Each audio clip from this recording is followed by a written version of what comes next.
नमस्कार मित्रांनो. आतापर्यंत मी तुम्हाला जे जे नॉलेज दिलं होप ते डायजेस्ट होतं आहे तुम्हाला आणि तुम्ही तुमचं अकाउंट 3 in 1 अकाउंट तुमच्या ज्या बँकेमध्ये तुमचं खातं आहे, पैशाचं खातं आहे, त्या बँकेमध्ये जा आणि त्यांना म्हणून डीमॅट काउंटर कुठे ते मला सांगा. ओके, डीमॅट काउंटरला जा आणि तिथे म्हणून की मला ऑनलाईन 3 in 1 अकाउंट उघडायचं आहे.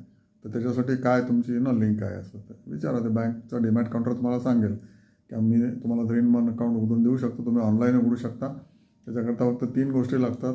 ओके, तुमचं पॅन कार्ड तुमच्याकडे जवळ पाहिजे. Wien you open that link, तुमचं आधार कार्ड तुमच्या जवळ पाहिजे, जे तुम्ही अपलोड करू शकता. त्याचा फोटो, पॅन कार्डचा फोटो अपलोड करू शकता आणि स्वतःचा फोटो अपलोड करू शकता, लाईव्ह फोटो.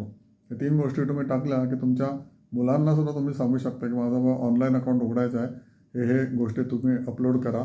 त्याच्यासमोर त्याच्याजवळ तुम्ही बसा. 10वीतला 11वीतला मुलगासुद्धा ते तुम्हाला करून देऊ शकतो. ऑनलाईन अकाउंट उघडा आणि नंतर तो बँकेच्या तुम्हाला तुमच्या बँकेला जोडला जाईल. ओके, आणि त्यातनं एक तुमचा ट्रेडिंग अकाउंट उघडेल आणि एक डीमॅट अकाउंट उघडेल. राईट, त्या बँकेच्या डीमॅट खात्यामध्ये म्हणजे त्या बँकेचंच हे सिक्युरिटीज नावाची एक फर्म असते. समजा एक्स बँक आहे तर एक्स बँक सिक्युरिटीज अशी नावाची फर्म असते. त्या फर्मच्या नावाने तिथे तो अकाउंट उघडला जाईल. तर डीमॅट अकाउंट ज्याच्यामध्ये शेअर्स बसतात. बँकेचा तुमचा अकाउंट ऑलरेडी आहे ज्याच्यामध्ये पैसे बसतात. आणि third thing is trading account, की ज्या ट्रेडिंग अकाउंटच्या थ्रू तुम्ही बँकेतले पैसे लावू शकता शेअर मार्केटवर किंवा एक्सचेंज ट्रेडेड फंडवर किंवा म्युच्युअल फंड घेऊ शकता.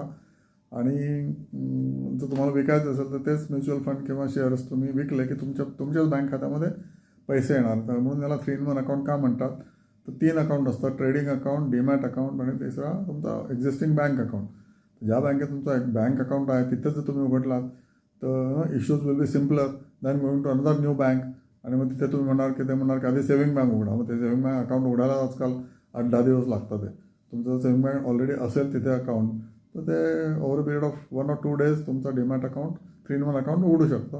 आणि तुम्ही त्याच्यामध्ये एक्सचेंज ट्रेडेड फंड किंवा म्युच्युअल फंड्स घेऊ शकता. जसे तुम्ही म्युच्युअल फंड घ्याल किंवा ETF घ्याल तर तुमच्या बँकेतले तेवढे पैसे डेबिट होतील आणि तुमच्या अकाउंटमध्ये 2 दिवसानंतर ते ETF क्रेडिट होतील. एक्सचेंज ट्रेडेड फंड्स किंवा शेअर्स जर तुम्हाला घ्यायचे असेल, चांगले शेअर जर माहिती असेल आणि जर तुम्हाला हँड होल्डिंग गुरु मिळाला असेल तर त्याच्याप्रमाणे तुम्ही शेअर्स पण घेऊ शकता. हळूहळू करा, पण पहिले अकाउंट उघडा. ओके, अकाउंट नाही उघडला तर तुम्ही व्हिडिओ ऐकून त्याचा काहीच उपयोग नाही. तुम्ही त्याच्यातून तुम्हाला काहीच फायदा मिळणार नाही. तर हा मी व्हिडिओ अजून दुसऱ्यांदा करतो आहे कारण लोक अकाउंट उघडत नाही आहेत असं मला वाटतं.